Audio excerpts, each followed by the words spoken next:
Welcome, everybody. Thank you all for being here. Today's talk is a spiritual chat on teenage depression, and today's date is Wednesday, September 7th, 2022. The talk I did the last time was on depression in general, but I just felt that the teenage depression is really important because a lot of the depression that I've found in my adult clients started with some trauma or something that happened when they were younger. I just want to give you the reason, and it's very clever how the universe did this, because I'd done all my notes so I've got it kind of in an order of how I want to do the talk. I completely forgot about the reason why I delayed, why I postponed last week. And then at the last second, you need to explain about last week's, the reason why I postponed it. And it was very interesting because it was healing stuff from the past. So what had happened last week, somebody actually said to me, you need to write the timeline down. So I actually did. There was a whole lot of weird synchronicities that happened one thing after the other. And I found it very interesting that it kind of started once I decided that my topic was going to be on teenage depression. And so although for myself personally, I never ever thought I had been depressed as a teenager, but there was a way I could have been. I mean, I had a major... a boy broke my heart at 16. He was the love of my life. And that could have, it did put me out of kilter because things happen. One still is affected by any major negative thing that happens in your life. But where I could have spiraled into depression, thank goodness, that's what launched me on my spiritual path, where I was then saying to my grand, I need to read those books that you've got, which were the metaphysical books on positive thinking, etc. So that was the catalyst for me. But I realized that heartbreak back then, even though afterwards I found that he reacted that way because he was jealous, etc., etc., the way it impacted me actually colored all my relationships thereafter. And so there were some things that I was thinking of, things that one should fix in your past and try and sort out some stuff. And I just kept on thinking, I'd like to find out what happened, what was the real story behind, when we were teenagers, because I was so besotted with him. And I was thinking, well, maybe he wasn't really in love with me. I mean, if I think of when my son was 15, 16, he wasn't into girls. He was all into playing computer games. So I had kind of thought that was the whole thing. And what had happened was years later, I had read in a book. I'm not sure if I told the story on the last talk, but anyway. And so I had read a book, a metaphysical book I'd picked up, and it had basically said, if there's something that you can put to rest of your past, if you can, phone and speak to the person. And so I got a bee in my bonnet to see if I could track him down, but I was clear that I would not make contact with him if he was married or if he was in a serious relationship. I was married at the time, so I was not looking for anything to derail anything that was with me or to derail anything that was going on with him. And then only to discover that in actual fact, he'd never, ever got married because I was the love of his life, which doesn't really help, does it? But anyway, but there were a whole lot of circumstances that happened for him in his life where at the age of 11, his parents took an aborter. And the mother had an affair with the boarder that eventually the parents got divorced, and the mom and the two sisters went and lived with her now boyfriend, and he was left with his dad. And so for him, the damage that was done there, he never felt he was good relationship material because he used that example as what a relationship could be. And he thought, no, he wouldn't. And that was the reason why, because he told me this. That's why he thought I deserved better. And so, but then I thought, and we had a very, very, very strong connection when we were younger. It was crazy. It was bigger than just a relationship, just a boyfriend-girlfriend thing. It was a definite soul connection. I have no doubt in my mind. And so then that whole thing started coming up again. And a couple of months back, maybe, I had thought I need to speak to his brother-in-law. The brother-in-law was much older, but the brother-in-law used to take us in his car and take us fishing or whatever. He used to take us kids, us teenagers, with him to different places. And so I thought, I need to speak to him to find out, what was really going on behind the scenes, not just what he had told me. So I think this all might have been triggered when I got my DNA results, which had been on the 12th. And then on the 16th, the same day that I was doing the trauma healing of family trauma, ancestral trauma, that was on another channel.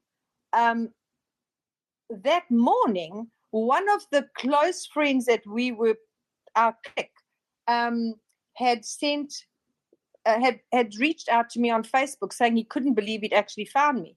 So I created a WhatsApp group of myself, him, the other friend that was part of that group that was in Australia, and another friend who grew up with us, although he wasn't part of the tight group. So we had connected with each other. We were posting different things on there. Then there were things being posted by the friend in Australia where he would pop on a song and say, oh, this reminds me of when we used to drive around in the car and blah, blah, blah, blah, blah. So it had me triggering all those memories back then. And then I think it was that Wednesday that I'd actually done the talk on depression. And so the next week was going to be the talk on teenage depression. But in the morning, I thought, I should get hold of the friend that's recently connected with me. I don't want to say names because maybe they don't want to be mentioned. Maybe he knows how to get hold of the brother-in-law because he was tightly big friends with them. Well, the phone call turned into a 3.5-hour conversation where he was telling me absolutely everything about that time. Now, the friend in Melbourne, they were as close friends, but when I had asked him things before, he had always said to me, oh, no, Rob never used to talk much. But he was actually the one that never spoke much. Whereas the other friend said, oh, no, we used to talk all the time. So he starts telling me everything about that time, and he keeps on bringing it back to, okay, so let's get back to Rob. Okay, so let's get back to Rob, even when we were going off at a tangent. And I thought that was really, really interesting that he was like telling me all of this. And then at the end of our conversation, I still said to him, so how would I be able to get hold of the brother-in-law? He said, well, I'm sure he's dead by now. He said he doesn't know why he thought he'd heard that he had died. But anyway, I managed to make a phone call. But by that stage, I was in such process. And literally by the time we finished talking, the time for my chat like this was literally an hour away. And I thought, I'm not in the right state of mind to do it. And clearly I need to process this because this is all part of what people go through as teenagers and not realizing how much it colors their entire life. And so I decided to postpone the talk to this week. So I phoned and I managed to get hold of someone. And they said, oh, no. The brother-in-law had resigned and then moved to another place, and he had since passed. He died 10 years ago. And so I said, okay. And I just thought, oh, well, then I won't be able to get that information. And then I realized if I had got hold of that information before I'd connected with the friend, I would have been absolutely devastated because I would have thought the last person I could have got information from had already died. So I couldn't get information. And that's when I realized, oh my gosh, I heard more from this friend than the brother-in-law could have ever given me because they were so close and spoke about these things. And there were even conversations about how the three close mates had said, well, if when we get married one day, we've got to decide what are we going to do about the best men? We'll have to flip a coin and decide who's going to be the best men. And he'd actually said, so, Rob, who would you choose when you and Allison get married? Now, I had never even known those kind of conversations had happened. So there was so much healing that happened at that time. It was just absolutely incredible that all that had come up. And the day before, on the Tuesday, I had woken up in the morning seeing Rob's face all the time in front of me. But it was strange because the way I was seeing his face was like when he it was very intently looking at me, like if he'd leaned forward to kiss me or was just pulling back from kissing me. It was a really special look on his face that showed all the love that he felt. And I think that's what put me in oh no, there's a part that I've missed out. Oh wow. Clearly I didn't know that I was going to be talking about this beforehand. So on this day, on the Tuesday, I'd seen his face the whole day. And then it's a bit of a long story, so I won't tell that whole story. But a whole lot of synchronicities happened. And I then opened the cards called Talking to Heaven by James von Prague, the Oracle cards. And so I just thought, well, if you've got something, you've been in my face the whole day. So if you've got something to say, here's your opportunity. I've never, ever chosen cards in that way before. It was literally like an ultimatum. Well, if you've got something to say, then say it now. And the first card that I chose said, and I just chose one card. The first card said, we are soulmates. And the message was spot on. And then I went out of that and I was still reeling from, I've never, ever had such a in-your-face, absolutely pertinent card ever when I've chosen cards. And then I thought, have you got something else to say? And I got a yes. And I clicked on the second card. And the second card said, I'm sorry, please forgive me. And that information was mind-blowing because it seemed totally pertinent to the fact, because it said, I can tell you now, I was too scared to tell you then, but I can tell you now. Oh, sorry, he's passed, by the way. He died when he was 40. So he said, I can tell you now that that I was scared. I was scared of life. I was too scared of doing anything. And I'm sorry because I realized that my choices really hurt you. And so the healing that happened from that was absolutely phenomenal. And I didn't register about the talk being on teenage depression until I spoke to Philip later that evening. And I still told him what had happened. And he said, well, don't you think it's a little bit strange that today was the day you were supposed to be speaking on teenage depression? And you have this whole conversation about there when you were 16. And who knows if there wasn't some level of other things going on and communicating to you. So so I found it very interesting that all that stuff happened in alignment with this, because I would definitely say, for me, it did impact me in a way that it colored how I interacted in relationships, because I always kept because as you know, I lost my first husband at 26, and then I was married again. But I don't really think with the first husband or the second husband that I was actually in boots and all as I had been with that first relationship. And I think sometimes people have problems with relationships, with partners, that they don't realize those first loves definitely have an impact on you that, if you were really in love, not just a first relationship kind of thing, that can impact and have a signature undercurrent throughout your relationships thereafter. And if you can heal the stuff relating to that, then you can be fully engaged in a relationship. So I just really wanted to share that with you because I thought it was very pertinent. Considering it, that was the topic that I was supposed to do. So things happen in our lives for a reason at the time. Because would I not have wanted that to happen?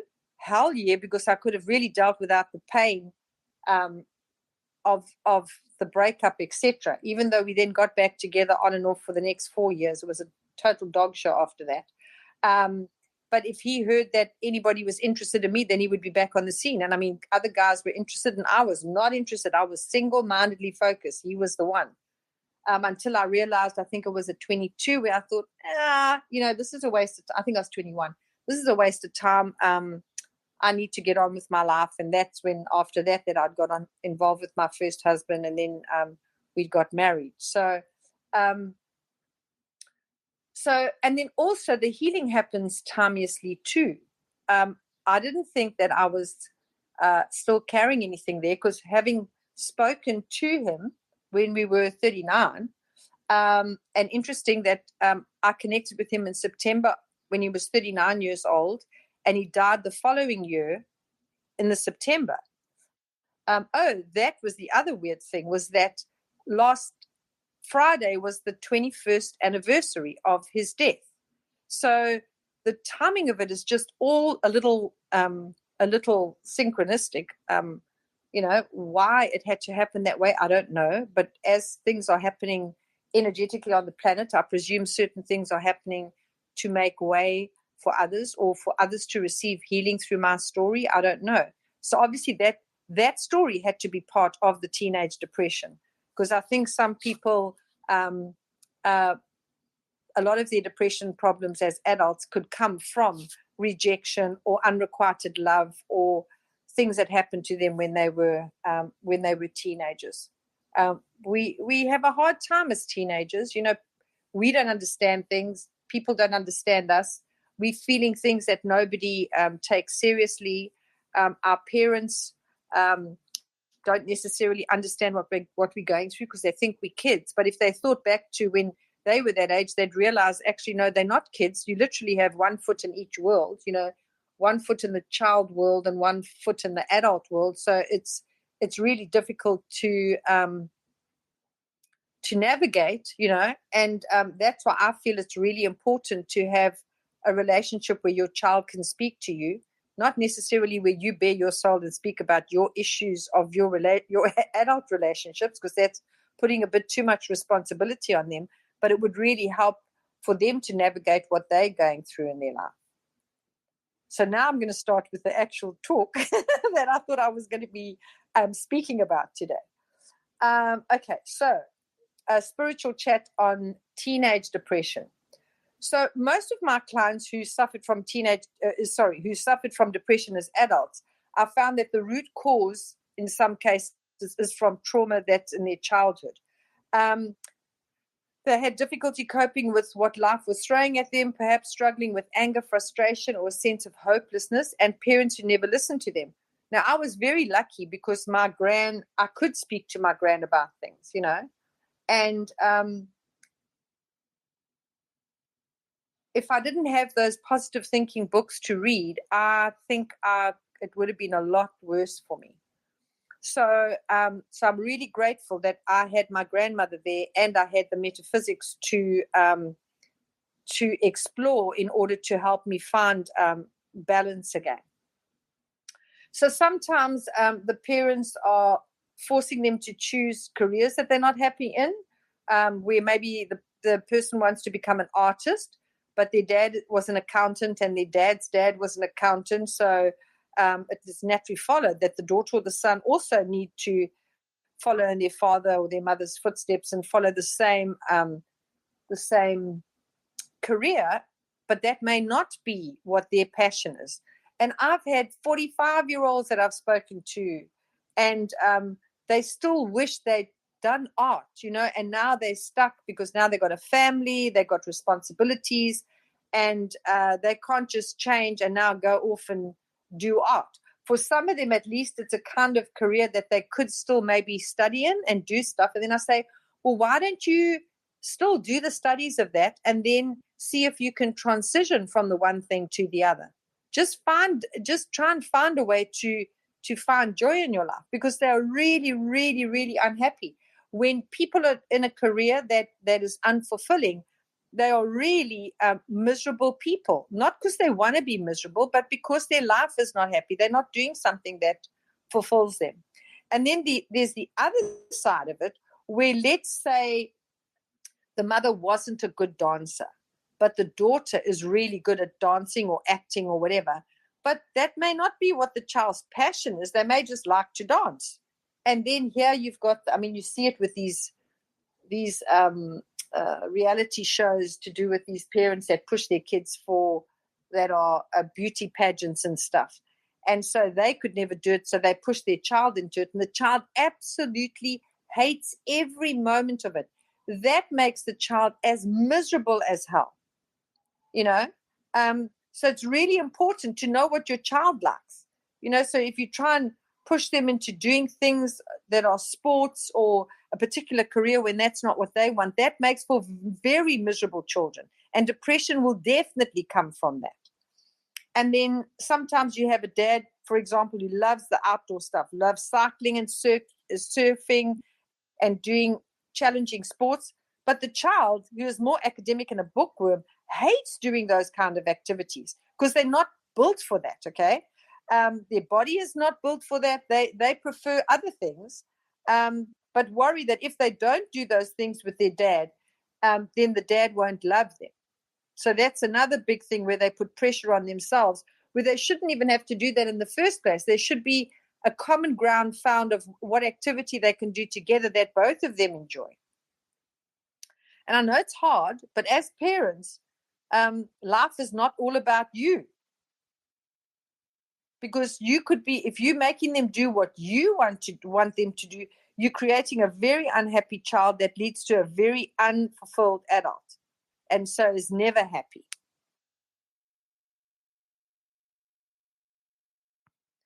So make an effort to have quality time with the child. Find out what makes them tick. What are their dreams and what are their fears?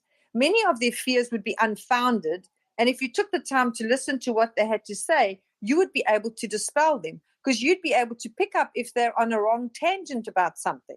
You know, maybe you tried something, or they know that you failed at a particular thing, but they don't know the story behind it. So maybe you deliberately did something because you didn't want to continue doing that particular thing, but they think you failed, and so they would never be good at it either because they just like you. Meantime, that may be their passion. So it's so important for them to know the story behind certain things so they're not fearful about things. Or maybe you became the captain of the volleyball team or whatever, but you absolutely hated it because you didn't like the limelight. And so they need to know, well, no, you need to do what feels right for you. What are your dreams? What do you want to achieve? So that they don't feel pushed into any direction that they don't really want to go in. I can't tell you how important this is, because I've done many sessions with teenagers and stuff. I try to tell them to communicate with their parents what they really want, because many times they'll say, so what is your dream? And then they'll tell me, and I say, so do your folks know that? Oh, no, they wouldn't even bother to hear what I have to say. And I say, no, you need to tell them. Sit them down and tell them this is what your passion is. You won't know if they support it or not until you've told them. So many times the parents don't have any idea what the child's dreams or passions are at all, or what their dreams are and what they want to be when they grow up, which is really sad. And remember that they see you as a superhero. So it would hang on your every word. That's why praise goes a long way, and criticism is absolutely devastating for them. And I don't know why, I don't know where in our programming we were told that if you praise a child, they're not going to make any effort to do better. But if you criticize them, that will definitely motivate them to do better. Well, if it does, it's in the worst possible way that you can. Because I know some people who are in their 60s and their parents have long died. Their dad has died maybe 30 years before. And they are still doing things, seeking their father's approval, hoping that the father now approves of what they're doing now. But what they're doing, they absolutely hate. So it's just such a dog show of the need to prove themselves, of the need to impress in order to get affirmation. It's just so screwed up. So if we can change it now and we can do things differently with our kids, you just have to look at your own experience growing up and where your parents put pressure on you for certain things, or where you put pressure on yourself, and then you see your child doing the same thing. Tell them how you felt doing that. Explain that you can see them doing exactly what you did, and it's not going to help because it's going to make them unhappy. Give them the advice of what your life experience is. It is absolutely okay to tell your child how you felt like a failure. It's not going to make you a failure in their eyes. It makes you real, which means that they would then be able to feel they can attain what you have attained in life. Because now you can share, but look where I am now. And yet I was thinking when I was busy doing those things that I was a failure. So I don't want you to feel that way. I want you to feel that you can, whatever you do, you absolutely love it with a passion. Because if they do that, then they will achieve great things because all their energy is put into that. When they don't succeed, it's because they're doing it, hating every moment of it, and doing it because they think everybody else wants them to do that. And then sometimes when these kids have spoken to their parents, the parents have said, oh, I thought you wanted to do that. We don't need you to do that. We just want you to be happy. If only some people knew that when they were younger, wouldn't that have made a difference? So everyone at some point in their life will feel down because of something that has happened or is what they're going through at that time. However, depression is where the experience of feeling down is it's more often than not. It's most of the time in the day and almost every day. Now, when it's initially, when the experience has taken place, the trauma or whatever it is, that's okay because they get out of that hole. But sometimes that's when kids go inward. And once they withdraw, it's then hard to try and find them to see what's going on. And most of the time, parents will say, oh, no, but they're fine. No, they'd let me know if they're not okay. And it's like, but that was a pretty big trauma. Don't you think that maybe you should speak to them? Oh, no, they're fine. Most of the time, it's because the parents don't think they can handle. If their child's not handling, what are they going to do about it? And then what does that mean? They failed as a parent? Well, I'd rather have failed as a parent trying to do something right in the beginning and navigating with the child than find out years later that them not having taken the action or the interest is what caused the problem later on in life, So I understand that parents are busy with their careers or they have problems that they may be going through of their own, and they may not notice that there's a problem with one of their kids. So one child could be hyperactive and or a needy child or a sick child that needs all the attention. So they get the parents' attention all the time. Yet the other child may be withdrawn and keep to themselves. So the parents almost feel relieved about that child not needing the attention because they wouldn't have enough energy to also focus on that child. But that child that's withdrawn is the one that probably needs more attention than the one that's the hyperactive or the naughty child. Naughtiness is also showing that there's something going on, but withdrawing is far worse than a child who's just naughty. So you get the situation where you've got the oldest child told to be the example for the younger children, okay?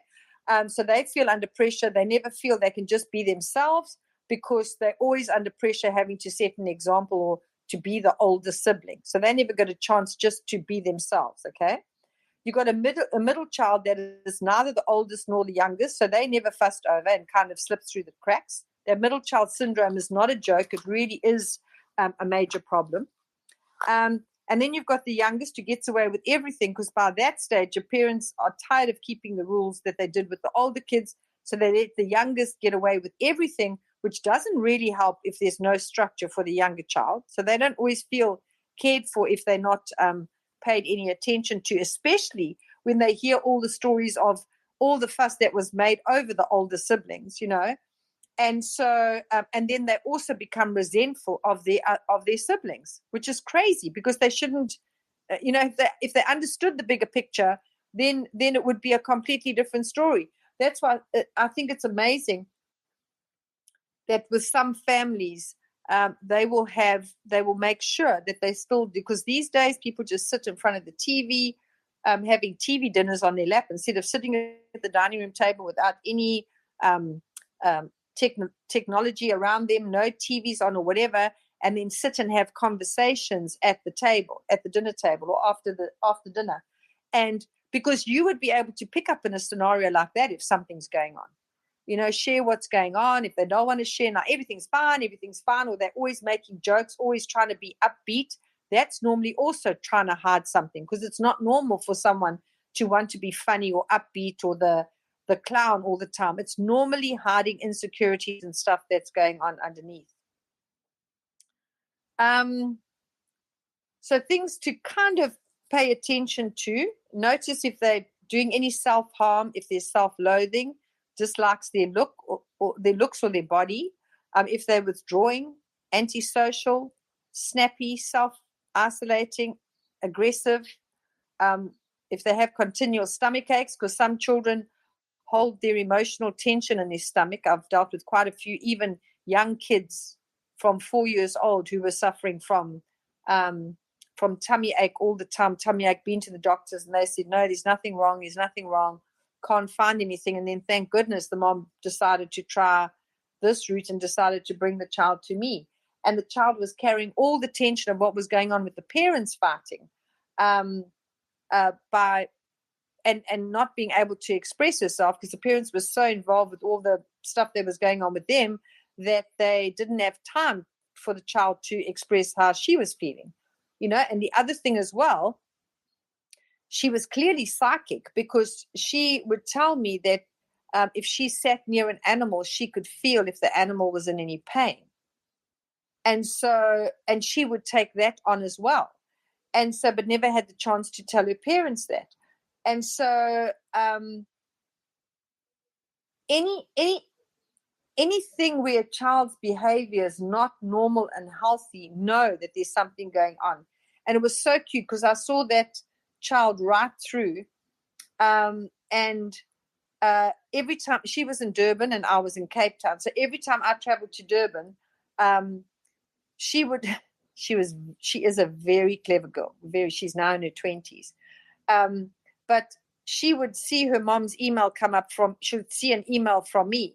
And then she would say, Mom, I see Allison's coming to Durban. I want to see her, please. And then when she was 10 years old, I think, 10 or 12, she was 10 years old.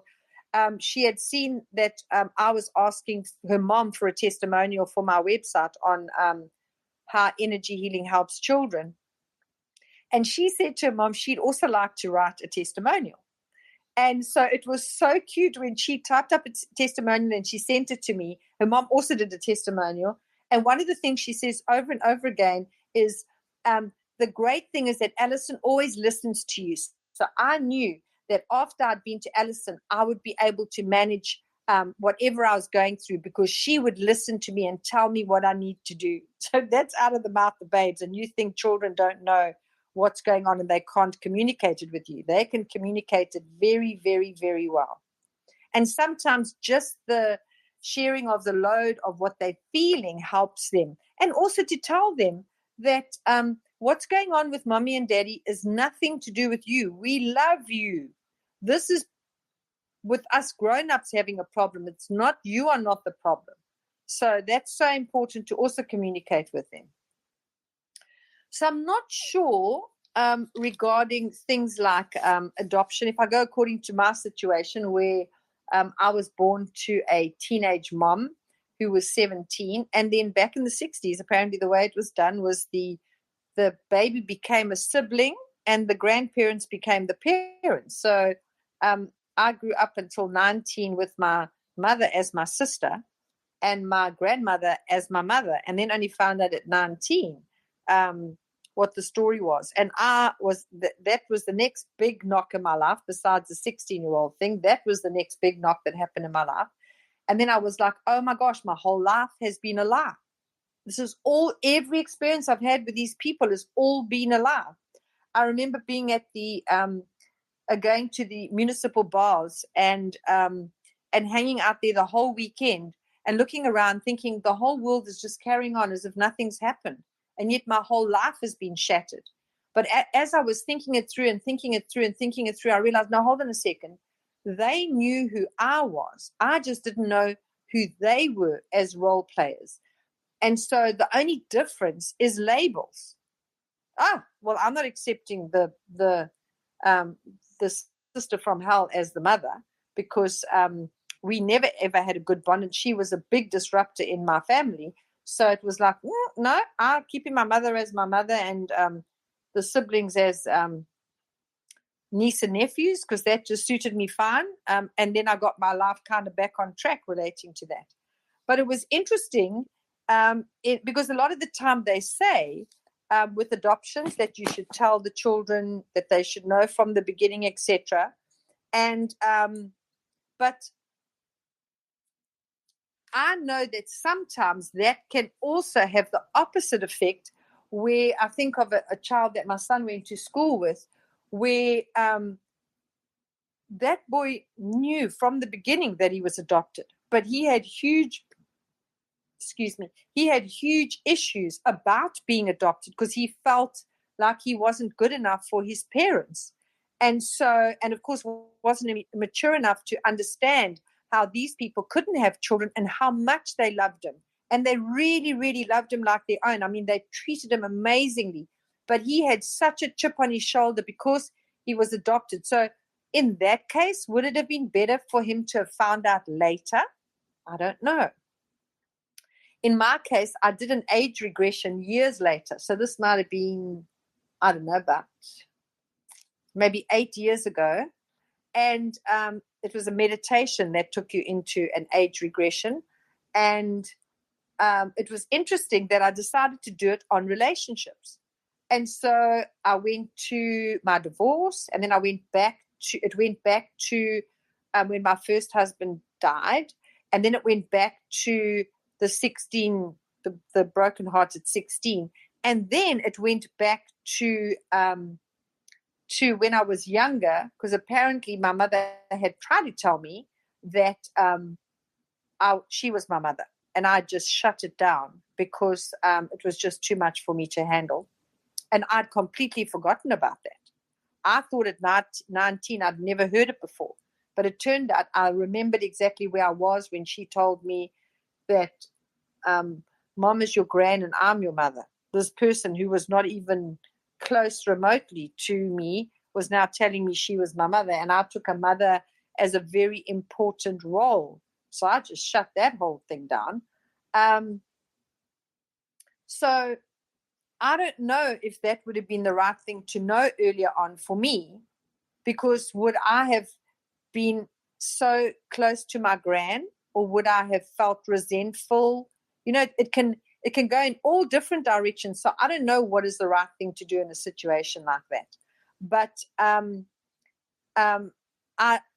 know that your soul will choose, the soul will choose the lessons that it needs to learn. And so whether to know early on in life and navigate all those roadblocks that happen along the way, or to find out later and deal with it backwards. So I don't know that there's any right or wrong way.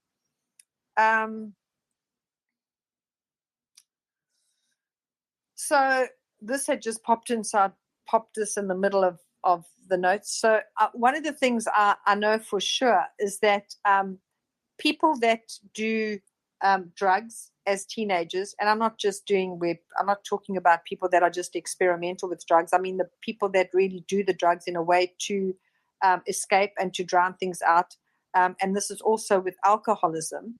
It is normally they can't get past the feelings, the negative feelings associated with their life, where life has felt harsh, whether it's they've grown up in an abusive household, or the screaming and shouting was a bit too much, or the parents got divorced and then there was the distance, so they felt kind of betrayed, like they were just not good enough for anybody to stick around, or one of the siblings had died, there'd been a loss, and the parents are inclined to pull back from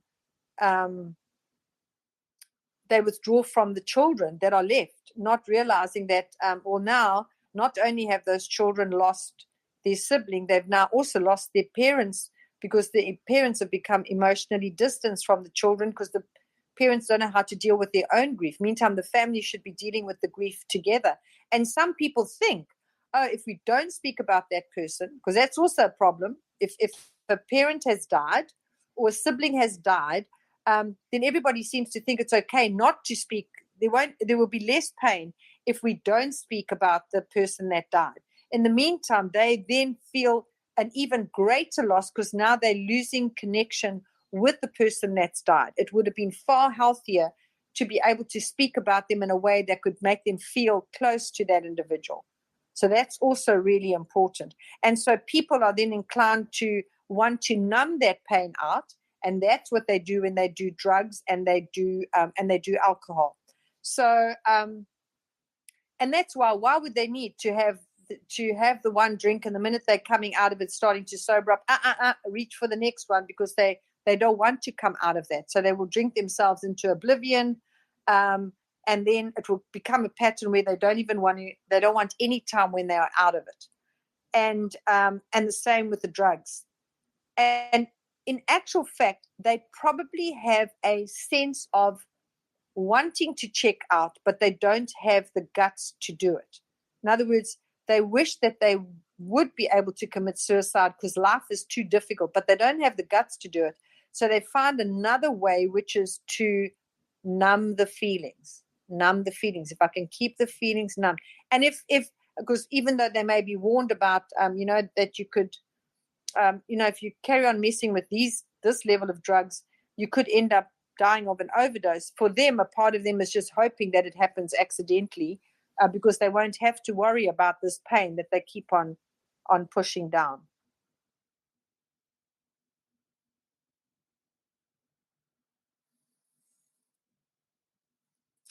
And then I was at the Wimpy. This is like a Wendy's, I suppose, in America.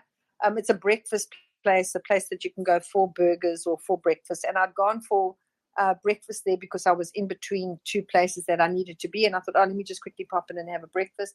And I overheard the people talking at the table next to me, where it was two moms, and the kids were actually with them. So it would have been during the school holidays. And I'd say that the son was probably around about 9-10 years old. And the mom was speaking to the other mom saying, well, the teacher's sending me messages to say he's not engaging in this particular subject, and he's not paying attention. But she's saying that when she spoke to the son, he said, but when I ask questions, she says, I mustn't ask those questions. I must go by what's in the book. But what I'm learning in the book is not answering the questions that I want to ask are not in the book. So if she doesn't want to let me ask the questions, why am I learning this subject? So he had a valid reason for saying that, because if the teacher doesn't want to engage, and I don't know why people decide to do teaching if they hate kids, or they don't want to allow the kids. It's like, do they become a teacher because they want to control these kids, because they want to make their lives miserable? Because teachers can have either be the biggest issue in a child's life or the greatest gift. Because I know with some kids who were really naughty, disruptive, they had stuff going on at home, and there was the one teacher that decided, you know what, that child is spending too much time in detention for causing problems. I'm going to make them have detention with me every day, and I will see to it that they do their homework and they do all the stuff that they need to do before they go home. And I know someone close to me who said if it wasn't for that teacher in grade 6, I think it was, standard 4, so that was grade 6. If it wasn't for that teacher who believed in him and told him that he's only doing himself harm by not applying himself because he's a really clever boy at school, that if it wasn't for that teacher, that he would never, ever be where he is today. And now he's a hugely successful businessman. So And then equally, you've got the opposite teacher that was the teacher from hell that absolutely destroyed that child's confidence, that they never, ever felt that they could achieve anything. I remember my high school English teacher, and also, I don't know why you had the same bloody English teacher from grade 8 to grade 12, so 6 to matric. And if they were a teacher from hell, they made your life hell. And this teacher hated me because I used to question her. She would say that no matter how you interpret the poem, it's the way you want to interpret it. So then I would write my interpretation on a poem and she'd give me naught. And then I would say to her, but I don't understand because this was my interpretation of the poem, but you're giving me naught. So what you're actually saying is unless I interpret it your way, I'm not going to pass. You being what do they call it? Insolent, whatever it's called. And she'd tell me to go to the headmistress. And then I would say to the headmistress, I don't understand because this is what she told us. So I would just question, innocently questioning, but of course you weren't allowed to question in the 60s and the 70s because in those days they didn't, children had to be quiet. You weren't allowed to speak up about anything. Thank goodness. It's very different now well, in some cases, but it's the teachers that came through that system that realize they need to listen to the children if they want them to achieve what they like, that not give them the experience that they had at school. Those are the gems, teachers was. And so she was always of the opinion that I would never amount to much because I'm not very good with English, like I don't she always marked me down. And it's a pity that she's dead today because I would quite happily go and give her a copy of my book to say, oh, it's funny that you thought that I wouldn't amount to much. And all I do is talk all the time and explain things and interpret stuff. And I've written a book and I've written many, many, many, many, many things. So you were unable to scar me enough to stop me from doing that. And why did that happen? Because I had a grandmother who always told me, you can be whatever you dream yourself to be. Whatever vision you can have of yourself, you can achieve. And because I continually had the affirmation from her saying, don't worry about what they say. That's their stuff, what they're going through. Don't let it be your stuff. And so that support that I had all the way through allowed me to get through school without being damaged. Because there were some really mean teachers at school, but then there were the really precious ones that always supported you, telling you that you'd be able to achieve great things. So teachers play a very, very big role in that kind of thing. So I said to this woman, and the boy was listening to me, I said, I hope you don't mind. Can I overheard your conversation, and I was using the example of my son, where he had a teacher, his grade 4 teacher. Now my son loved maths, and his grade 4 teacher, what she would do with the boys, it was a boys only school. So these boys would have been 9 years old, I think. And if they made mistakes with maths, she would make them sit in the back of the room with a dunce hat on their head. Thank God I didn't know that at the time because I think I would have torn up that classroom. But I didn't know that at the time.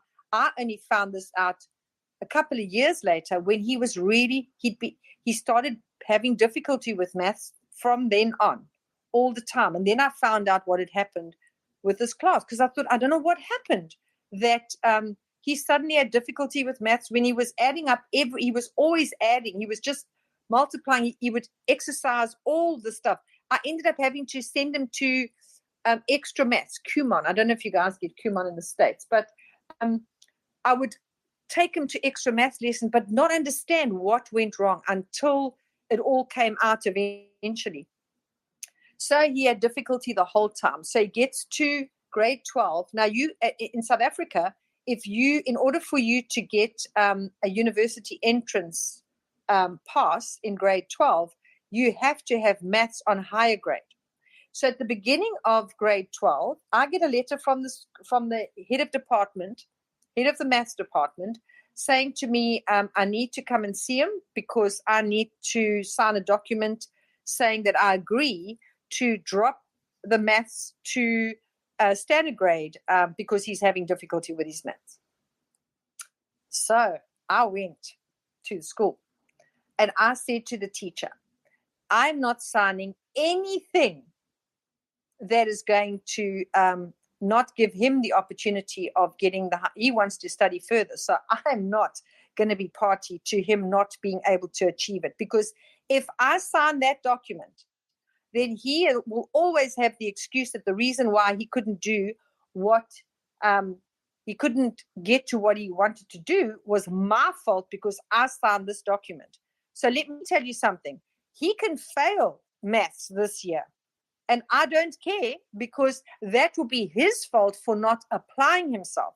But there's no ways in hell I am signing a document that takes that opportunity away from him. So I'm sorry. I said, when I was small, the parents couldn't interfere and do anything about this. So I'm very sorry if you think I'm being full of nonsense regarding this, but I'm not signing that document. And he said, no, you're not forced to sign it. We just thought it would make it easier. I said, easier for who? For you? For me? Because sure as hell is not making it easier for him. And needless to say, he passed matric, he passed maths 40%. So that's kind of like I imagine it probably was a condoned pass, like where they kind of pushed the kids through or whatever. But he didn't do well in maths, and then ended up studying to become a certified financial planner.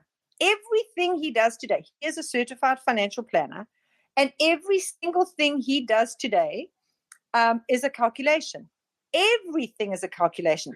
I remember when these books started arriving, these massive doorstopper books, and that wasn't for a whole subject of the financial planning. It was all one section of the subject. And I still said to him, my boy, are you sure you want to do this? He said, Mom, I know exactly what you're thinking.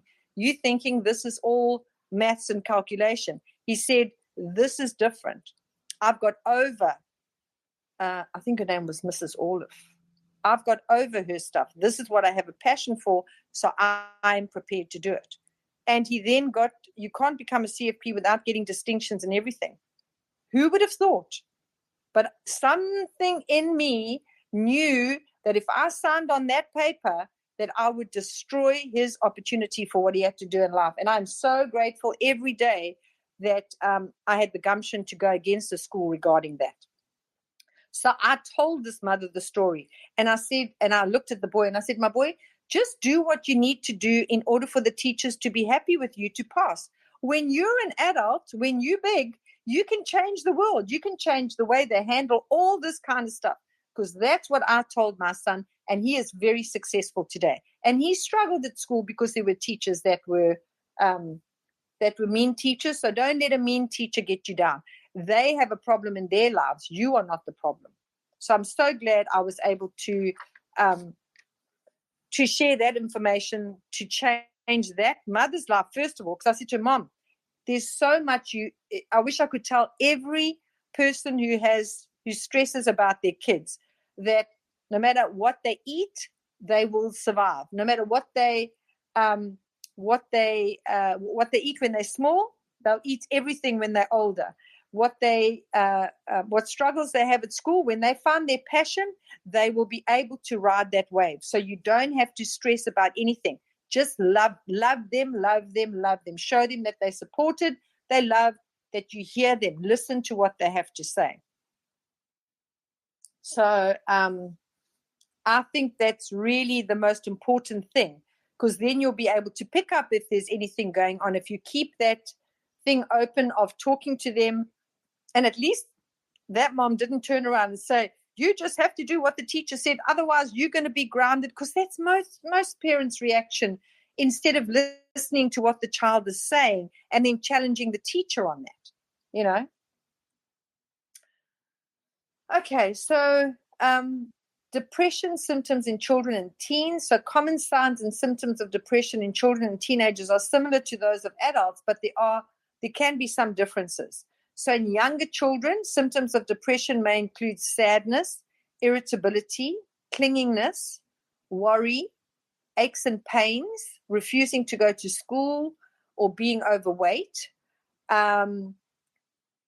It can also be where they're they don't want to go and do sports when let's say swimming, and then all of a sudden they don't want to do the swimming, or a new coach starts, because this has happened with me, with a client of mine, where she didn't know why the child, all of a sudden the coach changed, and then the child didn't want to do swimming anymore, and the child was in club swimming, so she really loved the swimming. And it turned out that this coach, he was a varsity student or whatever, so he was like they use some students sometimes to do the coaching. He was abusing the kids. And so and the abusers always say, don't say anything, otherwise you'll get into trouble, or you'll be taken out of the swimming team, and they're with all their mates in the swimming team, so they don't want to do that. So they don't speak up about it because they're worried about the fact that they won't be able to see those friends anymore, or they'll be kicked out of the swimming team. The sports thing is rife with abuse. Let me tell you something. The amount of children I've seen, the amount of teenagers I've seen, the amount of adults I've seen that have told me the stories of what went on with their with the swimming or the surfing or the soccer, rugby, the whole damn patootie. There's baseball, all of it, where things happen between the coaches and the children is shocking. The percentage is so high that I don't know, that there must be, it almost feels like the coach that doesn't is the one in a million. I mean, it's absolutely ridiculous. And the kids never spoke to each other. In some cases, each one knew what was going on, but they didn't want to say anything, or they didn't want to speak about it for fear of repercussions. But in some cases, where there were children that were 12 or 13 that committed suicide, that there was no warning that there was a problem. Was some of that a situation because they did play sport that they couldn't take it and they then took their lives? Parents need to pay attention, because I know in some cases, some parents who never ever suspected that the child, that there was a problem. Their friends didn't know that there was a problem. The child's friends didn't know that there was a problem. And to this day, they don't have any answers of why that happened. And to me, that's devastating, because the possibility is that there must have been some form of abuse, but nobody knew because the child never shared it with anybody, and if other children were involved with, they knew of it, they would be too scared to come forward for repercussions, because now that child has died. If I can do anything to help prevent something like that, I would do whatever it takes to inform people. And that's why I didn't want to include the teenage depression in the general thing of depression, because to me, there are so many reasons why a child would feel depressed, and there are so many warning signs that parents can pick up on, and I'd much rather be sharing that information for people to find what it is behind that, because it is not natural for a child to be down. It is not natural for a child to be angry or to be sad or irritable. It's not natural to be clingy.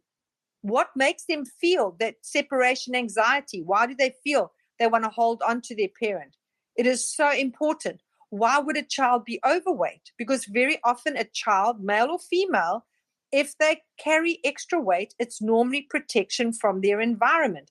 So is there any form of abuse going on? Sexual abuse or mental or emotional abuse that makes them feel like their environment is not safe? So the body tries to create the weight to protect them, to give them a buffer to the environment. Those things are not normal. And I don't care if the family are all overweight, or when the mothers were younger, that the same thing happened. So they were also overweight. So it looks like, the family are people that hold extra weight in their body. But is the reason for that because of abuse that's gone on that they haven't spoken about? Or is there something they're unable to share what's gone on? I mean, I had one situation with a client of mine who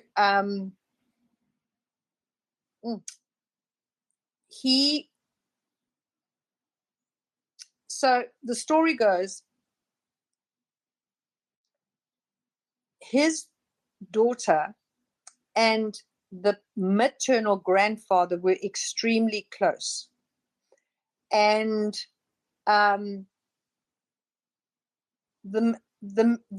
his parents were not nearby, but the mother's grandparents, his wife's grandparents, were close and involved all the time. And the day that the paternal grandfather died, I think the child was 6 years old, the maternal grandfather died, the one that she was really close to. The child starts telling the father after the funeral,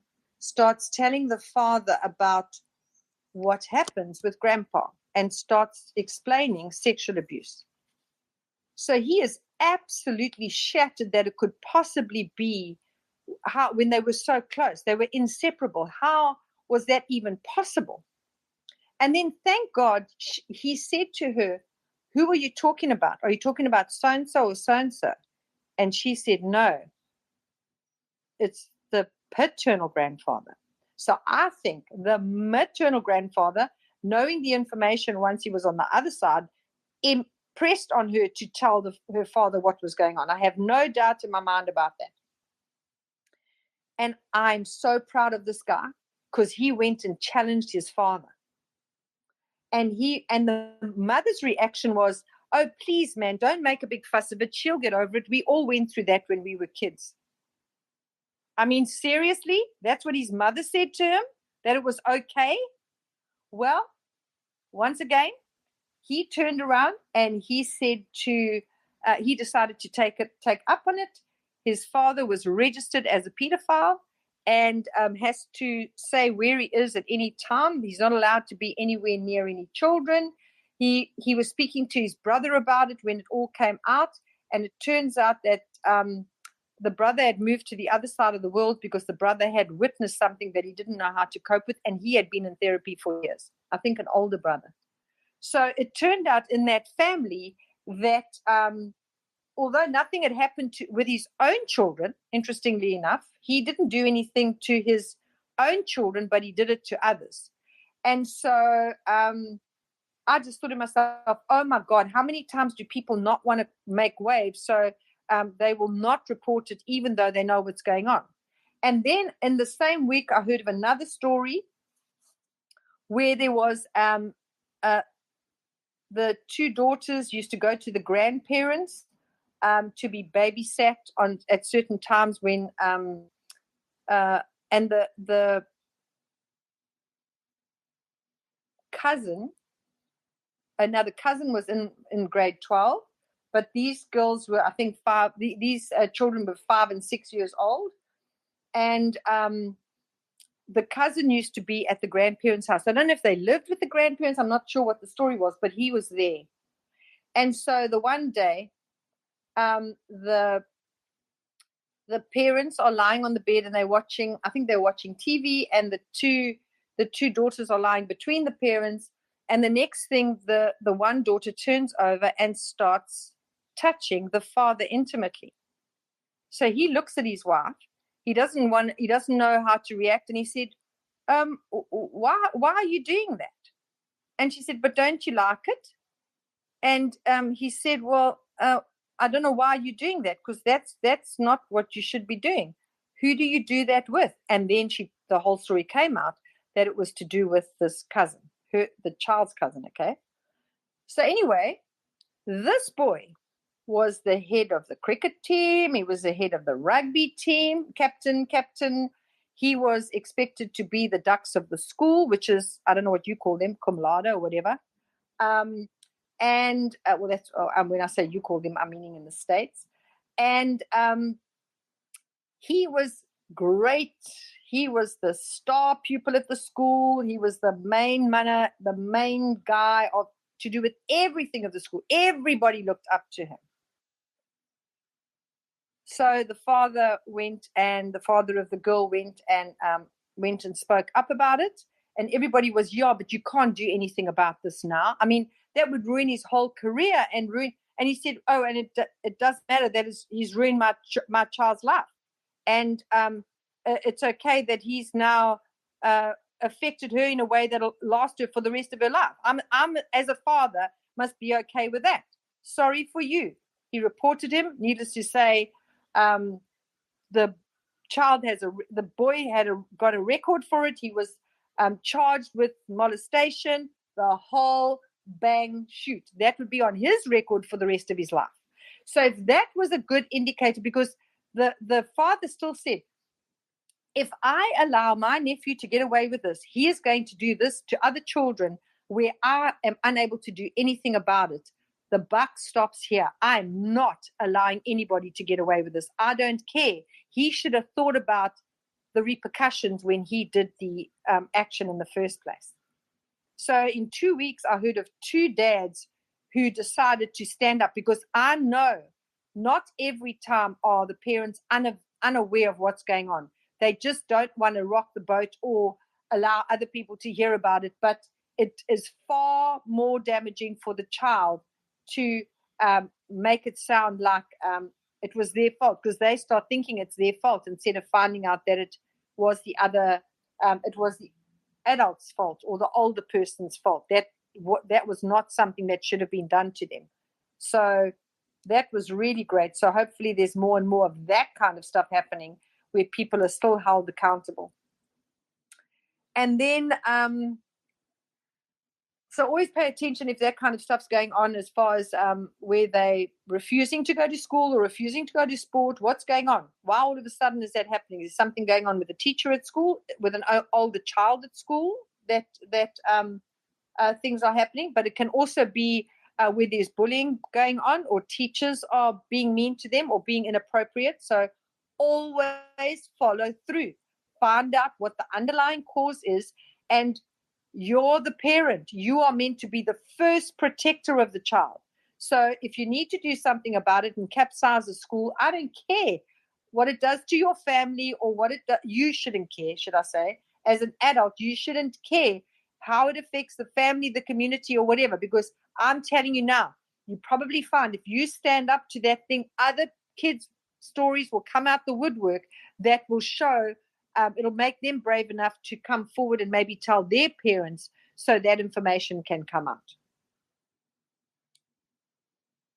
out. So in teens, the symptoms may include sadness, irritability, feeling negative and worthless, anger, poor performance or poor attendance at school, feeling misunderstood and extremely sensitive, using recreational drugs or alcohol, eating or sleeping too much, self-harm, loss of interest in their normal activities, and avoidance of social interaction.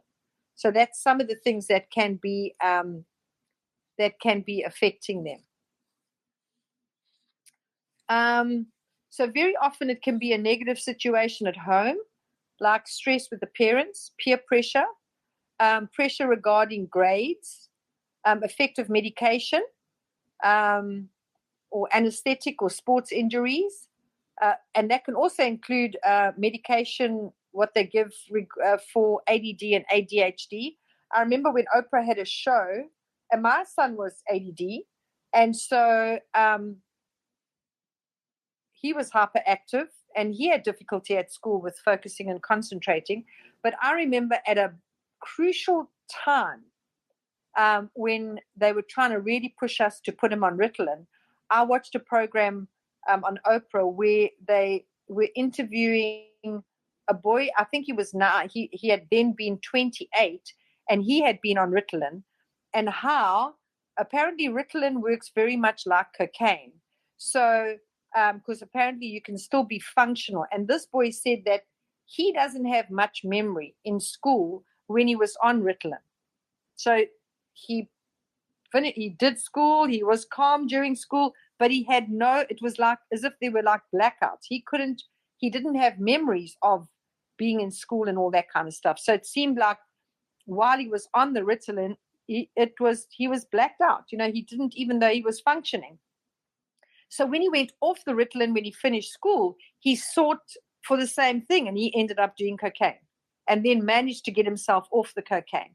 So when they had done that whole exposure and saying that Ritalin is like cocaine in the action of what the drug does, I was like, hell no, I am not giving my child Ritalin.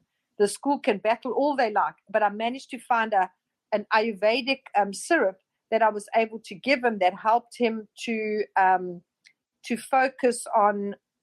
So Ayurveda is the Eastern tradition of, it's also like homeopathy, but the Ayurvedic way is also amazing because they look at the whole individual. They don't just treat one thing. So it's very much like a homeopathy approach as far as dealing with the whole person, because there's different things like there's in your body you have what they call Vata, Pitta, and Kapha. So if you've got a high level of Pitta, that means you've got a lot of fire in your system.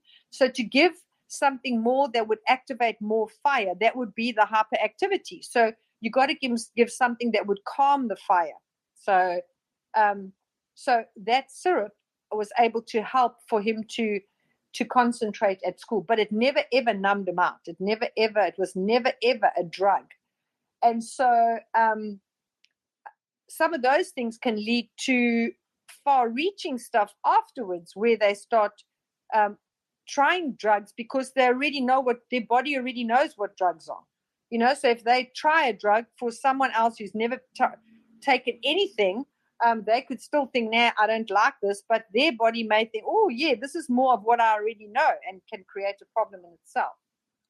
And then also sports injuries can also cause depression, or in some cases, some kids can, because they have performance anxiety, they can cause themselves to have an injury before some major event, because then they've actually got an excuse for not partaking. So then they can't fail because they had an injury. That's why they couldn't get in there. But they don't understand that can create a long-term thing, that sabotaging pattern that can happen in order for the body to keep itself safe and not realize that.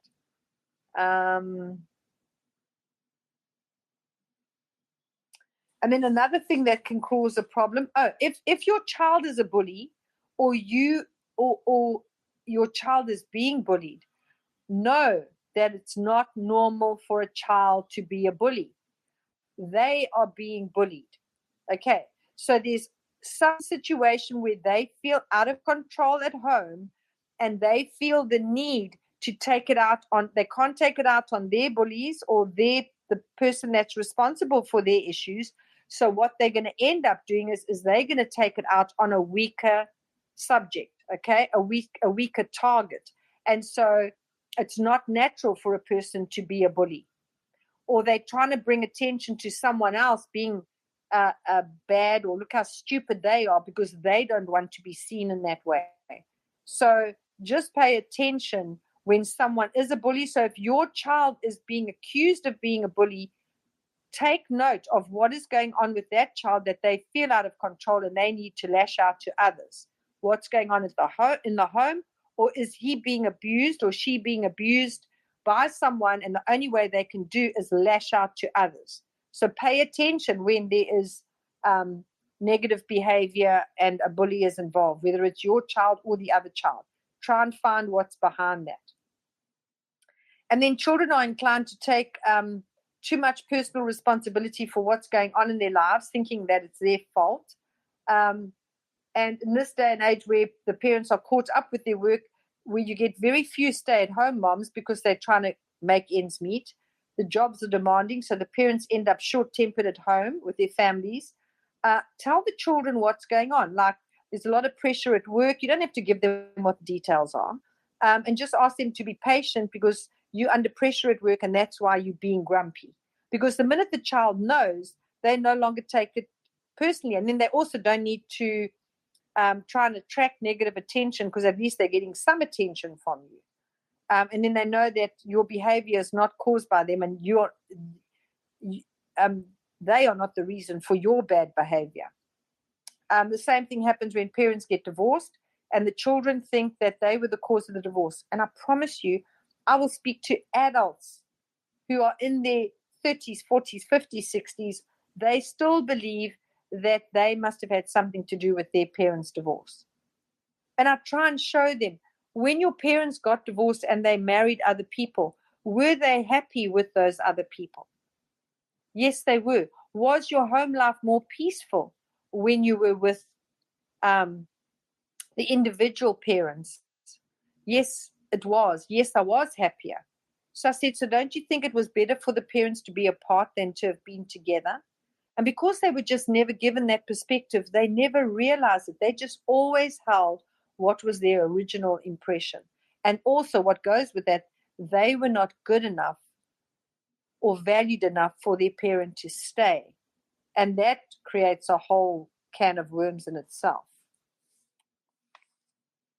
And then it's also important to take what is going on in the child's life, what their perception is, as real, because it is real to them. To have that old-fashioned thing of it's all in your mind, which would make it sound like because there's no physical reason, and this is where depression and stuff is concerned, because there's no physical reason attributed to depression, they can't find a physical thing wrong in the body. There's nothing wrong with you. It's all in your mind. Well, now they've found depression being the biggest killer. And let me tell you, the teenage suicides are huge. They are huge. And unfortunately, some of the medication given for depression, the frigging side effect, I could use a lot bigger words than frigging, let me tell you, because this really pisses me off. The side effects of the medication is suicide. If a person is already suicidal, if a child is already suicidal, if they are suicidal, why on earth would you give them a medication that the side effects are suicide? Are you frigging kidding me? A lot of the parents don't know that. Because I have psychologists and psychiatrists, clients of mine, when things are bad in their life, they come to me because they know it's going to be sorted. They don't have to come regularly every week, but they know when they come with whatever the situation is, it's going to be sorted out. And thank God the fact that they even come my route, they think bigger than just what they've been taught. And they said they refuse to prescribe the drugs that the side effect is worse than the child dealing with the depression to start off with, you know. And of course, they don't recommend any of their clients to come and see me because they know they won't have the ongoing client every week, because the problem will get sorted. So I don't hold it against them. It's okay. But I just find it amazing that we know the story behind the pharmaceuticals, but that they are quite happy to give a drug knowing that the suicidal, the side effects are suicidal tendencies. And then, they don't know why the child committed suicide. So it must make them feel more melancholy. Why would you do that?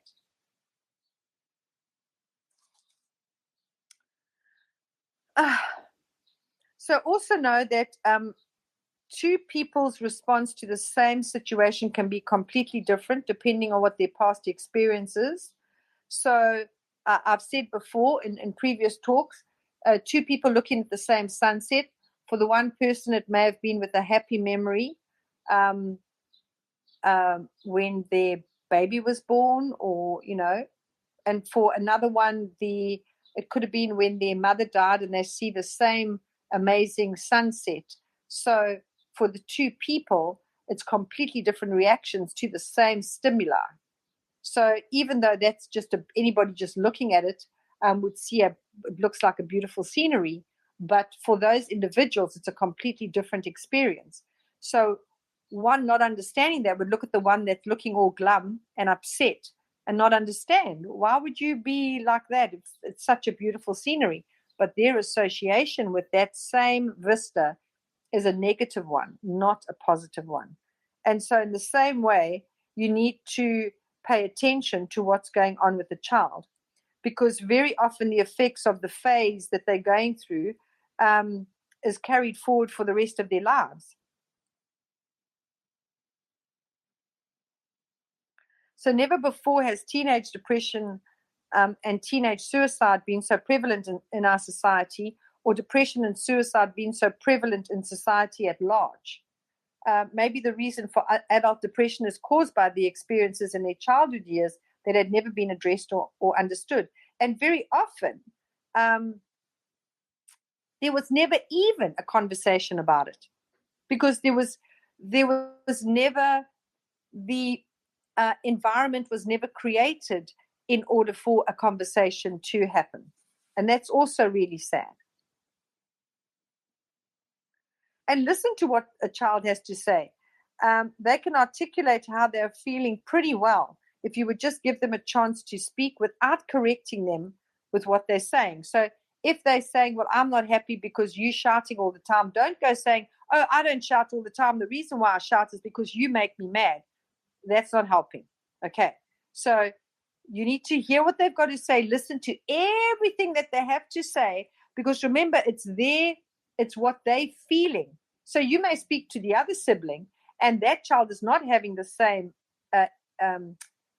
the impact is not happening the same way with them. That's why it's important to know their numbers. In that book, The Life You Were Born to Live by Dan Millman, that numerology book, it is absolutely phenomenal in explaining to you the type of child that you have. I've never come across anything more accurate, where you will see the child who's the sensitive one, who that child you would not threaten with sending them away to boarding school if they don't behave, because to them it's like you've totally ripped the carpet out from under them in their lives. It's devastating and creates huge amount of insecurity. Yet for the other child that doesn't have the sensitive numbers, you'll get them to behave the way that they want to. So you need to know how you handle each child. It's not one fix for all. It's not one rule for all.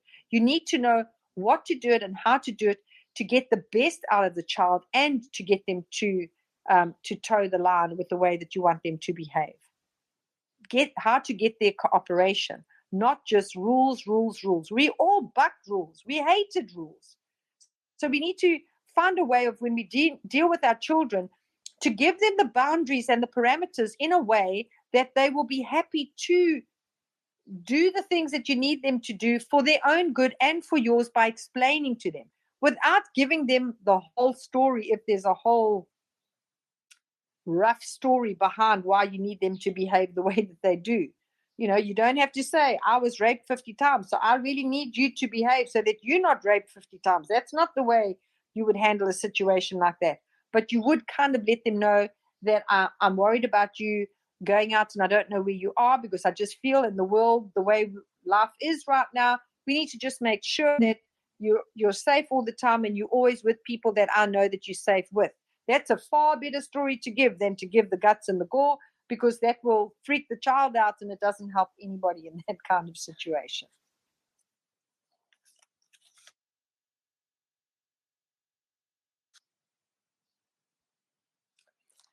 So just be aware of things like stress, anxiety, panic attacks. Now, anything where there is anxiety and panic attacks, it is related to feeling out of control. So if a child is suffering from panic attacks or suffering from anxiety, there's somewhere in their lives that they feel like their life is out of control. So there's something that happened that makes them feel a particular way.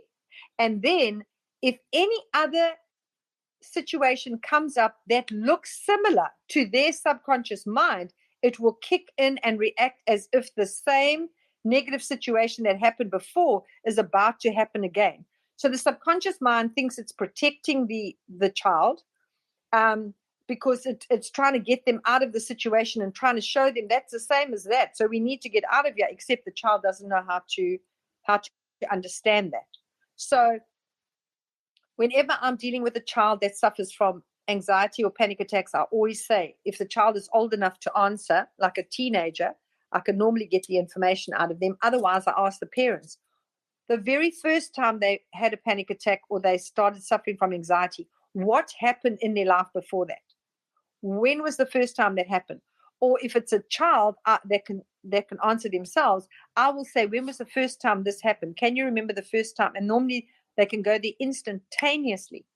it's like the memory is right there because that folder is open because we're talking about it. You know, the folder I always think of the subconscious mind like a computer where it's got all the folders, you know, where all the things are filed, and everything that is similar is filed in the same place, on the same hard drive. Things that can cause problems are pressure from themselves, which is 1,000 times worse than any pressure anybody else can put on them. So pressure from self or pressure from peers, performance pressure regarding sports or academia, exams when it comes to studying or writing exams. Why are they experiencing issues with that? What happened before? If they were able to study just fine and write exams just fine and get good grades, what happened? Did a boy break up? You know, did a relationship break up that was important to them? Did divorce happen? Did somebody die that was close to them? Did their best friend move away that they're never going to see them again? There's always something associated. It's something that has got grief or loss related to it, and they can't focus on what they're doing now. Regarding self-worth or self-confidence issues, are they being teased? So there's different ways it can play out. So there could be where the body matures later. So a girl could have small boobs, you know, when everybody else is buxom, or the child that matures earlier. So she's buxom while everybody's flat-chested, and so becoming self-conscious of the body with that and being told or getting attention that they don't want in relating to that. Or sometimes you'll get a child that will suddenly shoot up and is taller than everybody else around them, but they happen to shoot up, let's say, in grade 6. So they're taller than everybody else, but then they never grow any taller from then on. They reach the height that they're at. And then everybody else only catches up later and maybe surpasses them. But then you find that child doesn't stand up straight anymore. They're trying to make themselves shorter. So they stoop. They make their shoulders rounded so they can keep themselves shorter. Then you try and say to them, no, everybody looks at you because you are beautiful and you are handsome. You stand out. So walk. They wish they were as tall as you. So walk standing with your head high, being proud of who you are. They're just jealous of you being so tall. Twist the negative attention into the opposite. Say that those children are jealous of you being the way you are. Make it a pro, not a con, you know, that no, this is an asset that you are so tall. It's wonderful to be so tall, so they can own it instead of starting to hate their body and wish that they weren't like that. You as the parent is the first one that gets a chance to be able to do those things. Therapists try and do that afterwards with great difficulty because you're trying to undo what's already been the damage that's been set up at the time when you notice that it's happening. Try and interfere, like cause interference with the programming that would have been negative programming. And then when they've got self-doubt, why do they have self-doubt? Is it relating to something that happened that made them question themselves? Or somebody keeps on questioning them so that they're not trusting what they're getting, which is also sometimes parents override what the child's reaction is, which makes them not trust their instincts around something by forcing them to ignore the way they're feeling. That's a really bad thing to do because very often a child can sense when something is not right with an adult and pull away because they recognize something is not right, and they would be reading that adult energetically because children are very in tune energetically with things. They only when we start saying, no, that's not right, this is what you have to do, ignore, that's just silly to say, that's a mean person, you don't even know what you're talking about because you've never seen them do anything mean, and so you shut down their natural instincts against things, and those are the things they should be holding on to because that's going to serve them really well later on to trust their instincts. And then, of course, abuse issues, overwhelmment, where they just feel totally overwhelmed, not knowing what to do. Fear of failure, so they don't even try. separation anxiety, feeling overly attached to parents. But parents can also do that to their children because they hold on to the children, hoping that the children never come to harm, either because they know of children that did come to harm, or when they grew up, what their life experience was. But it would be far better to give the child skills in order to handle everything in life, rather than keep them in cotton wool and then they don't have any skills to be able to manage the big wide world, because eventually they're going to be out there in the big wide world and then they're not going to know what, they're going to have no tools to handle anything if you haven't been able to give them the tools of how to handle their lives. And then issues like concentration, focus, ADD, ADHD, phobias, underachieving, bullying, cyberbullying. The cyberbullying is really, really bad because some big mouths can be happy to bully someone over social media stuff, but if they were face to face with somebody, they wouldn't have the guts to do that. And even cyberbullying, they don't have the face to do it face to face, but they can do it behind the scenes because they feel like that's what's happening to them anyway. And then low self-esteem, where they have no trust in themselves, and that can also happen from not feeling good enough regarding maybe divorce, or where they've been criticized, or where they've been bullied, even by their siblings, because that can also happen. And I've also had situations where people have come to me and the girl was the blue-eyed girl. The father was a mean, strict dad and was really, really hard on all his boys, kind of abusive, beat them, etc., screaming and shouting. They were always being punished and, and then here comes the daughter and she's the blue-eyed girl. And the father dotes on the daughter. She doesn't have to toe the line with any of the things that's happened with the sons, and the sons have abused the daughter. So, and of course, she doesn't want to tell anything because she loves her brothers and doesn't want to get them into trouble because they're already in trouble all the time with the dad.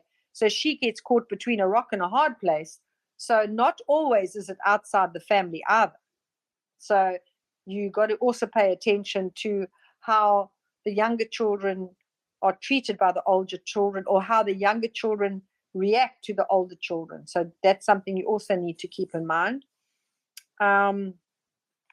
Performance anxiety, loss of parents through divorce or death, single parent or both parents working. These are all issues that can be behind depression, right? Depression in children. Childhood trauma, health or disease, hereditary disease, allergies. Allergies can be caused by being anxious, having anxieties about things, and so they don't know how to react. Allergies to foods can also be, because they say when something, if there is a bad memory associated with a particular food substance, a person's body can develop an allergic reaction to that food. In other words, if someone gets bad news while they're eating a particular meal, then their body will develop an adverse reaction to that food because the food is associated with a negative memory. Those two things are put together. I did speak of the analogy before, but it's appropriate here now as well, of where what our subconscious mind does with coming to conclusions about things that may not necessarily be true, although initially that's how it looked. For example, if a child is given a doll, the mother has died, everybody feels bad, so they buy the child a doll. So her subconscious mind puts a doll and great loss together. So now every time that child is given a doll, she's freaking out because her body, her subconscious mind is expecting great loss to go with that. And so, of course, it's totally illogical because every child likes to receive a doll. So why does she freak out about receiving a doll? But in her subconscious mind, those two things go together. Now, that's what happens with food allergies. It can be an association relating to something that happened or some news that was received, and that particular food was being eaten at that time, and then there can be an adverse reaction to that. So allergies can definitely be related to things that have happened and the association with certain things that the body reacts in a physical way because of the outside environment that it thinks is being affected, is being impacted. And then, of course, relationships with parents, teachers, and peers. That also plays a very big role. And then the environment and the home environment. I don't know if any of you have heard of epigenetics, where Bruce Lipton goes a lot into epigenetics, explaining how things that happen in an environment impacts the physical body and it affects the cells, and how with certain environments the body can react in a particular way. But if the body is taken out of that environment and put in a different environment, the cells can respond in a positive way. So sometimes when a child is taken out of a toxic environment and put into a good environment, they can respond in a positive way. But sometimes some of the programming that and patterns that were put in play in the initial environment can still affect the choices and the behavior in a particular way. So epigenetics is a really good thing to have a look at.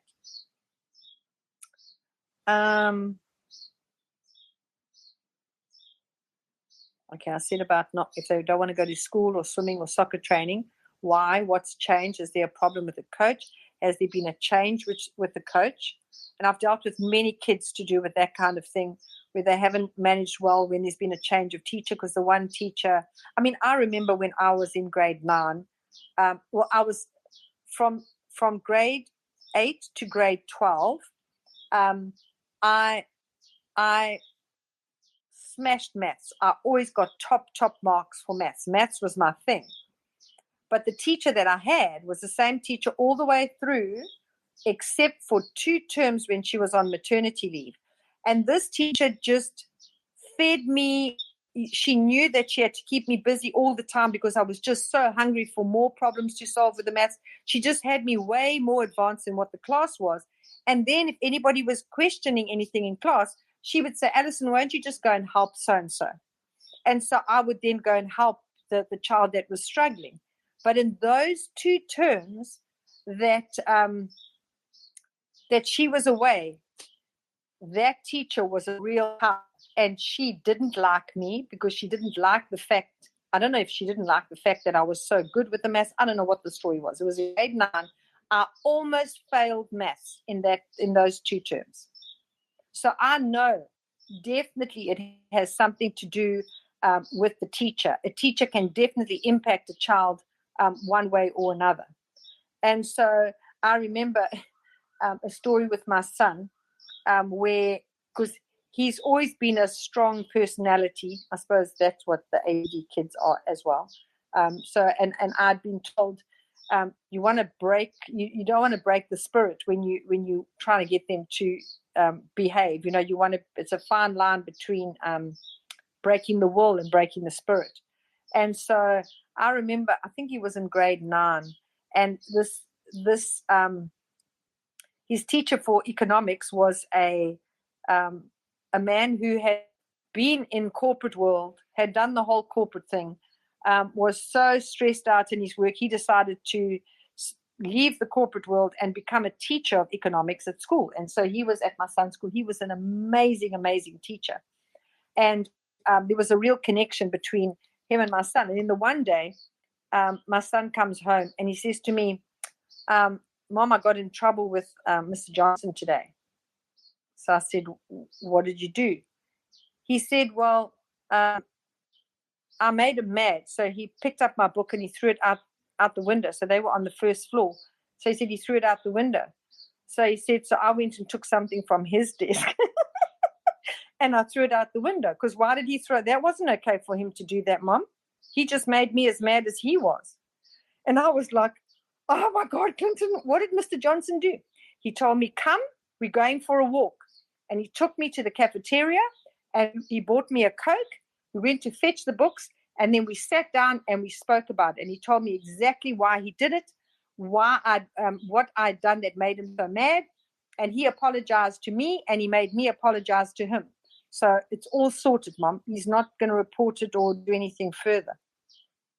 So I phoned Mr. Johnson to find out, oh my God, were you okay with that? And he said, let me tell you something. In school, they don't like a child to be strong-willed like that. They don't want them to be. But he said, I'm telling you now, when he gets out of school, that's the kind of person you want him to be, because you want him to stand up when something is not right.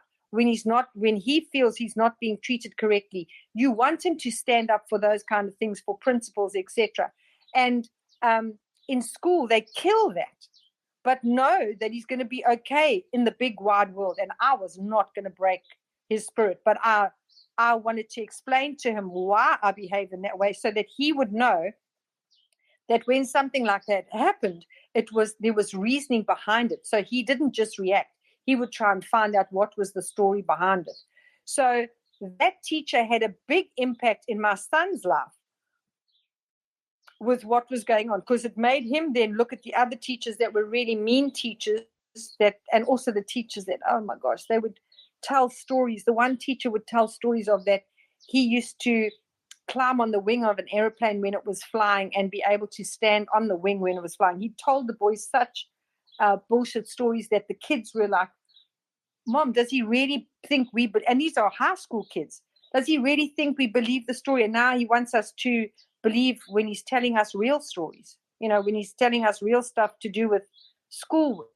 So he was then able to distinguish, questioning what were the motives behind the teachers and what their behavior was.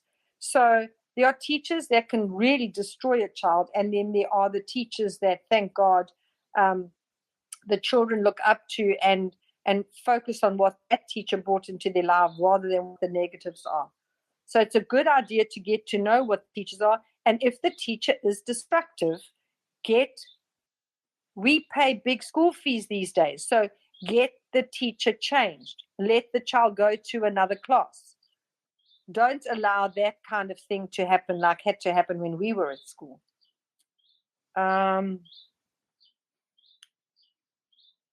Okay, so other signs that indicate there's a possible problem. So I may be repeating some of this stuff because I've got different lists of things, but unable to focus or concentrate, low energy levels, no zest for life, refusal to partake in anything, like they don't want to go out with the family, they don't want to do things, they don't want to go play outside, whatever the case, whatever it is, they don't want to partake, yet they used to before. Isolating themselves, wanting to be alone, sleeping all the time or wanting to sleep all the time, low grades, low achievement, because no child is stupid. There's something going on if they're not achieving anything. It's not natural for a child not to achieve. There's something going on if they're not achieving. I don't care if it's grade 1. There's something going on behind the scenes that they're not making the effort. And it could be they could have a hearing problem. They could have a sight problem where they need glasses. But there's something going on. So don't just think, oh, well, they're just slow on the uptake. It's okay. Because sometimes the child's in grade 5 when they discover, oh, we didn't realize they had a hearing problem, or that they were dyslexic and they couldn't read properly, or they needed glasses. Why does it have to be so far down the line? If there's a problem in the beginning, start investigating what's going on.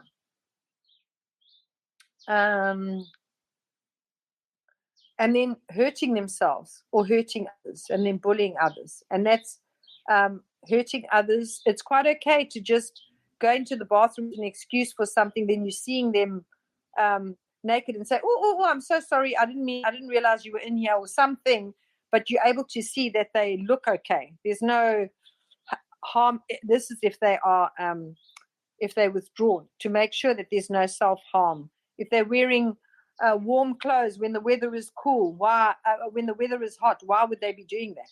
Or they're always wearing a tracksuit top, why are they hiding themselves? What's going on? Pay attention to the things that don't look right, because the indicators are always there. if they're not excited about anything, if they're tearful or angry, short-tempered, withdrawn, aggressive, verbally or physically, because frustrated, so they lash out in anger. Notice bedwetting. No children have weak bladders, people. No children have weak bladders. If they're bedwetting, there's something going on that is worrying them. And so it's important to be able to find what's going on behind the scenes. Suicidal tendencies, where they say things, because people don't normally just commit suicide out of the blue. They normally say something. I wish I wasn't here anymore. I wish I was with granny, or I wish I was with mom or dad if somebody's died, or because there's also, if there was an accident and like a motor vehicle accident or something, and somebody died, there's the survivor's guilt, where a child would think, let's say the favorite child died, and then the other children may think, well, they should have rather died, because now that the favorite child has died, the parents are not paying attention to them. So survivor's guilt is also can be a big problem. And I know these sound like all grown-up things, but these children, if you listen to what they say, they experience the grown-up stuff as a child, except that the grown-ups don't expect it because they are children. Okay? So they may say things like, I should just commit suicide, or I should rather be dead. I don't know why I'm even here. It would be better off if I'm dead. Pay attention to that kind of stuff.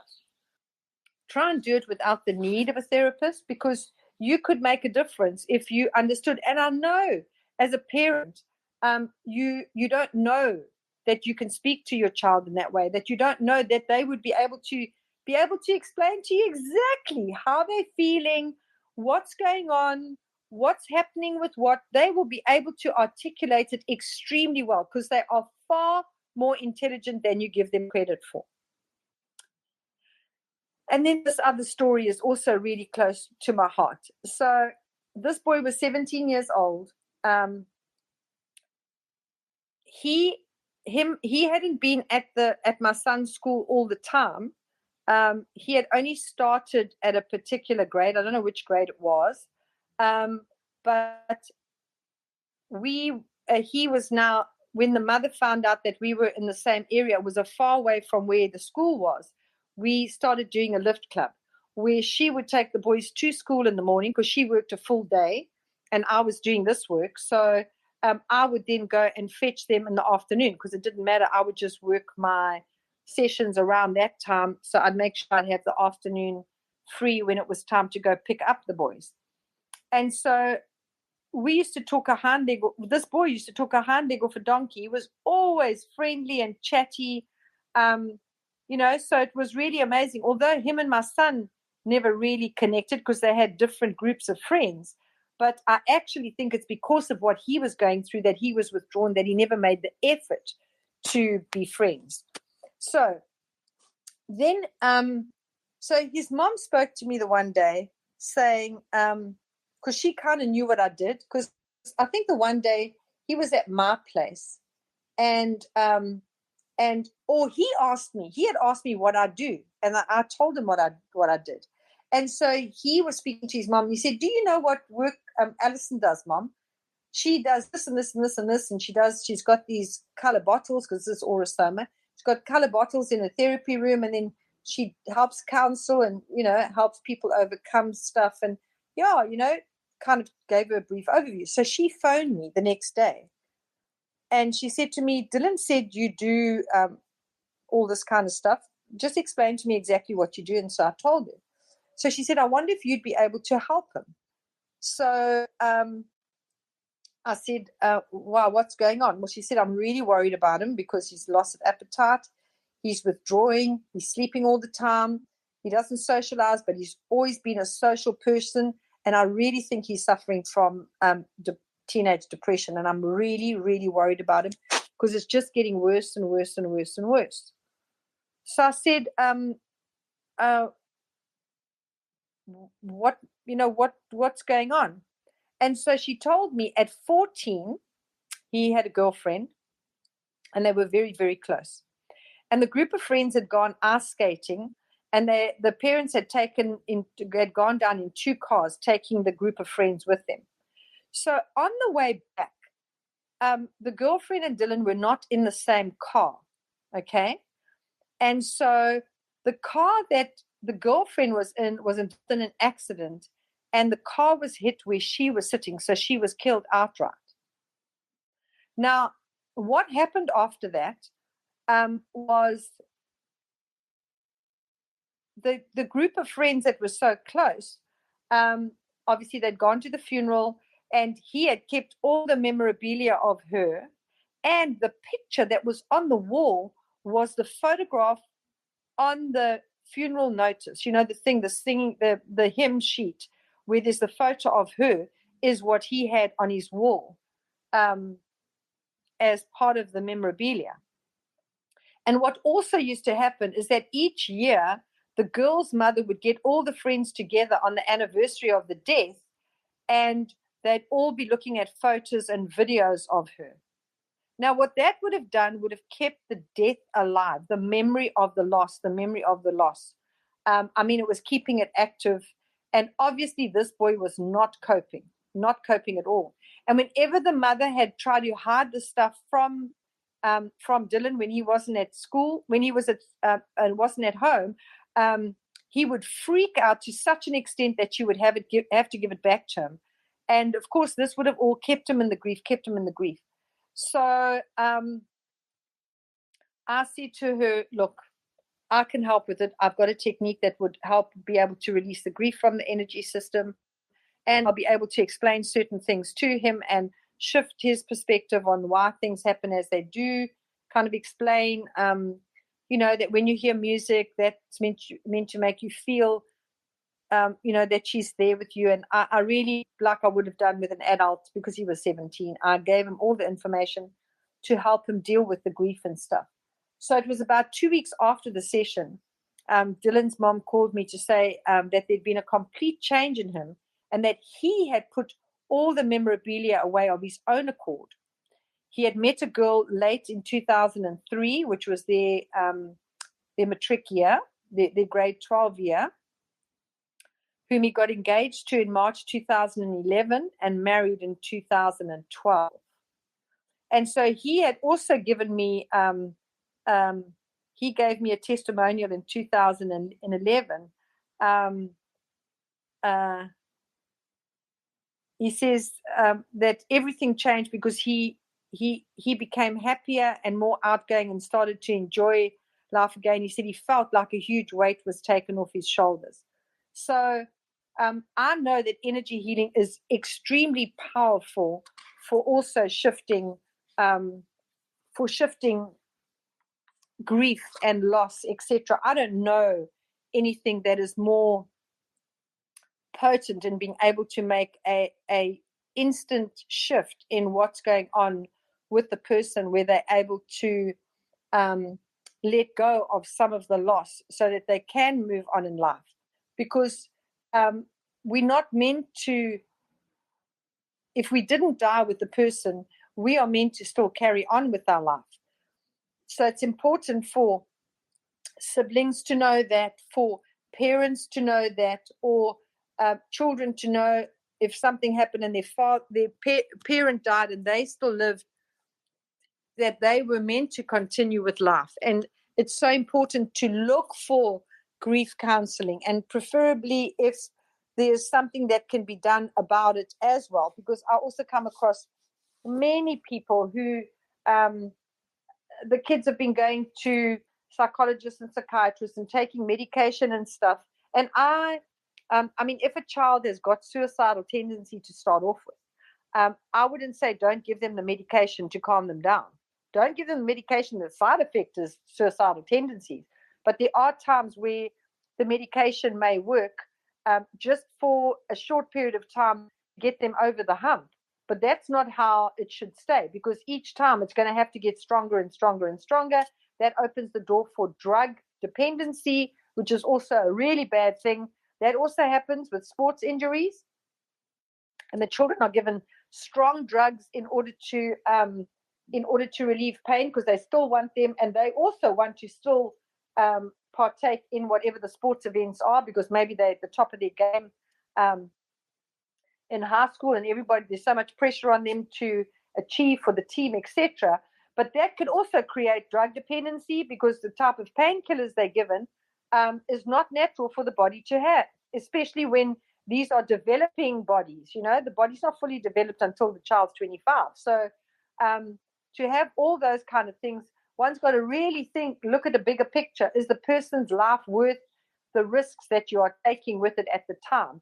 Yes, they're going to struggle to get over the fact that maybe they can't play anymore, but find another thing another passion that they can focus on, that they can still find what helps them get up in the morning and for them to be excited about life, something that you can do with them, or something that they have always wanted to do and haven't been able to do for whatever reason. Find a way that you guys can do it. Find something to scratch across the groove of the rut that they've got themselves in, like a record, where a record's playing over and over. If you can scratch across the groove of the pattern that's continually getting deeper and deeper and deeper, find something that changes things completely. It's a long story to tell about the groove analogy, but it might just take it off track. But find something that can shift where they're at so that they can focus on something bigger, to be able to, because the circumstances that happened, you cannot change what actually happened, but you can definitely change the impact that it's had, and try to see the perspective of it in a different way. By shifting the perspective, you shift the whole thing for them. It puts it in a new awareness for them, and can change their whole life by doing that. So I think I've given all the information that I can possibly give. Hopefully with some of the questions I can help more. So let's open up for questions and see if there's anybody that has any questions with what I've spoken about, or if you have something to share.